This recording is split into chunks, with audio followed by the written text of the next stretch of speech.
tu découvres que finalement, voilà, tu es plus intéressé par l'entrepreneuriat. Et alors, comment tu fais le pivot? Parce que un peu naturellement. Écoute, déjà, tu as une audience de gens intéressés par le langage du corps. Donc, il y a peut-être des entrepreneurs ou des gens qui sont intéressés par ça, mais c'est pas non plus évident, quoi. Je crois que le pivot, il s'est fait d'une certaine manière. Il fallait que je clôture cette histoire du décodeur non verbal. Et ma façon de le clôturer, c'était de mettre une deadline et de me dire, j'automatise l'ensemble du processus de vente. À l'époque, si tu veux, ça fonctionnait beaucoup sur le lancement de formation, qui fonctionne d'ailleurs toujours très très bien. Mais il y avait cette époque d'automatisation, de funnel. Tu vois, il commençait à y avoir des plateformes qui te permettaient... Donc, c'est en teneur de vente. Exactement, teneur de vente. Et donc, j'ai tout automatisé.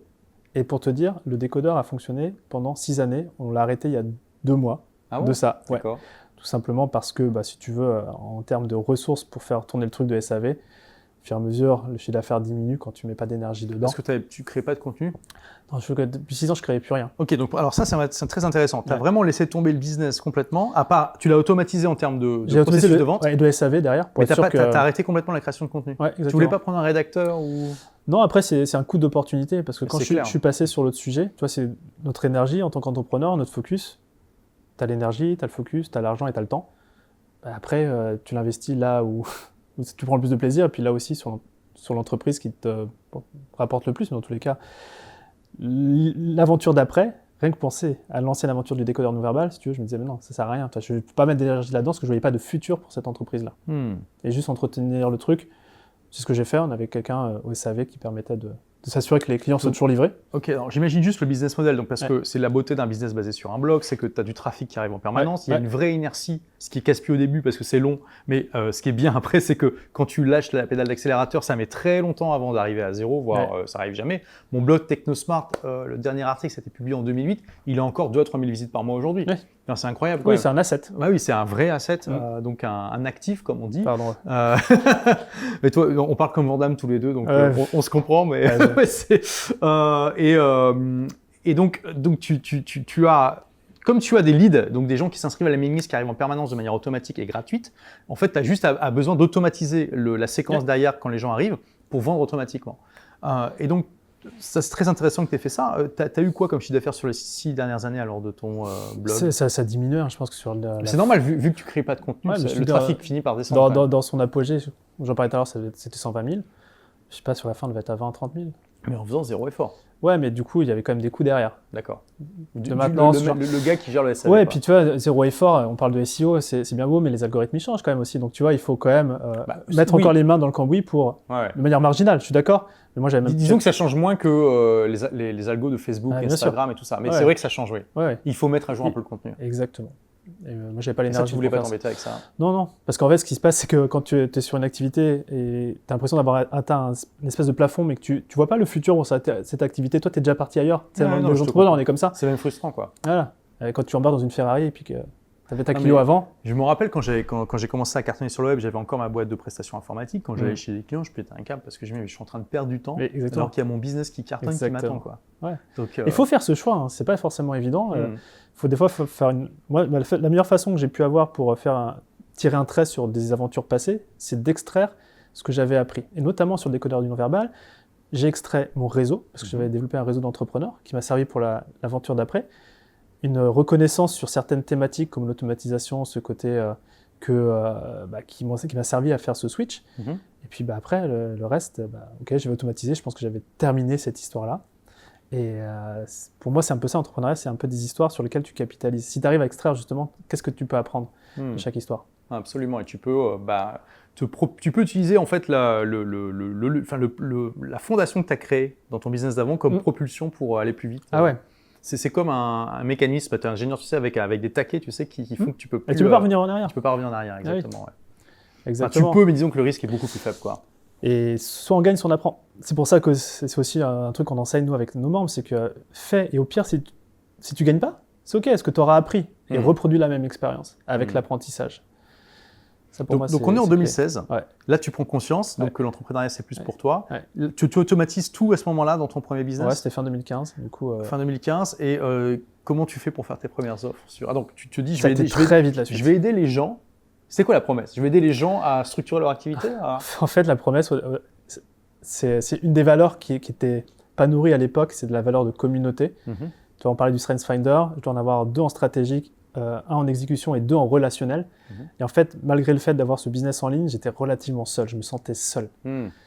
Et on parlait de salariat tout à l'heure, il y a quand même ce côté connexion que j'avais complètement perdu et je me rendais compte, au-delà des problématiques business, que la plupart des entrepreneurs aussi se sentaient seuls. C'est vrai.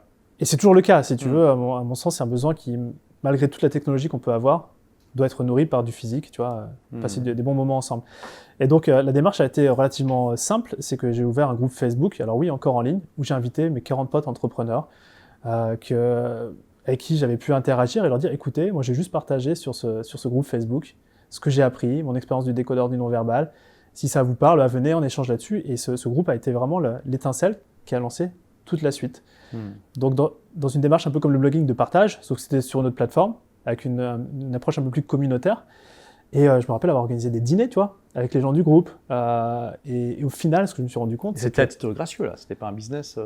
Ouais, alors chacun payait son repas voilà, à l'époque. Maintenant, c'est plus le cas, mais exactement, de partage. Et au finalement, j'ai eu des demandes de coaching. Donc, c'est parti sur du coaching classique. En one-to-one ? Ouais, en one-to-one. Pourtant, tu étais quand même dans un business model où c'est un peu l'antéchrist, quoi. C'est-à-dire que tu t'es censé ne pas échanger ton temps contre de l'argent. Ouais, mais... Ça t'embêtait pas de démarrer par ça ? Tu t'es dit c'est un pied à l'étrier ? Ouais, c'est un pied à l'étrier. Les marges n'étaient pas du tout les mêmes. Facturer du B2B business et du B2C, ma trésor, elle est montée d'un coup dans cette première année-là. Et 2, avec le recul... Tu facturais combien le coaching Le mensuel, c'était 2000 par mois. Pourquoi aussi ? C'était vraiment stratégique. On allait voir les funnels, tout ce qui était construit. Non, mais tu avais un certain nombre d'heures de... Je ne sais plus comment c'était peut-être un call par semaine. D'accord. Donc 1 heure par semaine ou 4 heures ? Ouais, quelque chose donc comme ça. Donc tu étais à 500 € de l'heure, grosso modo. À peu près. Après, je sais que je débordais, mais oui, j'étais mieux payé qu'un avocat. C'est d'ailleurs une remarque qu'on m'avait fait, mais en même temps, derrière...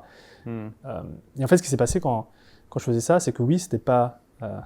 Jean-Claude, sustainable en français, c'était pas viable sur le long terme.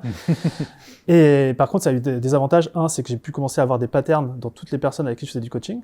Donc cet apprentissage en one-one m'a vraiment appris en fait des choses que moi j'avais déjà mis en place sur le décodeur non verbal, que du coup je voyais les mêmes schémas sur d'autres niches, et au bout d'un moment tu as l'impression d'avoir décodé la matrice. Oui. C'est vraiment ce qui s'est passé. Tu vois les tendances générales des problèmes des gens et tu sais que tu peux proposer une formation, un produit, un service qui adresse ça. Ce qui s'est passé derrière, ça c'est le premier enseignement. Et le deuxième enseignement... D'ailleurs maintenant dans Blogueur Pro 2.0, tu n'avais pas dans la version que tu as eu toi, mais je recommande de faire du coaching au début, exactement pour ça, parce que c'est une excellente manière de faire une étude de marché, en plus en étant payé pour ça.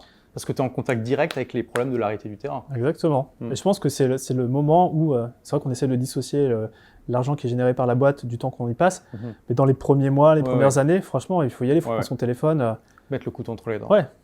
Ça, c'est un objectif à moyen terme, mais au début, je suis d'accord avec toi.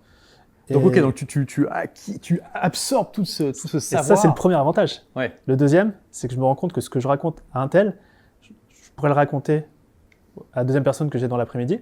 Et surtout, je me dis, ces deux personnes-là, elles devraient trop parler entre elles. Et c'est là où commencent à émerger ces notions de connexion, de communauté et de professionnalisation en fait, de nos accompagnements à travers ce qu'on appelle un mastermind. De simplement mettre des personnes intelligentes. Cerveau collectif. Cerveau collectif. Ouais, de mettre des personnes qui sont intelligentes dans une même pièce et j'aime bien dire les rendre plus intelligents. L'idée, c'est pas d'être le plus intelligent d'une pièce, mais c'est vraiment que tout le monde, à travers ce cerveau collectif, avance. Et c'est là où j'ai eu ce déclic-là, en 2016-2017, justement, où j'arrête le one-one.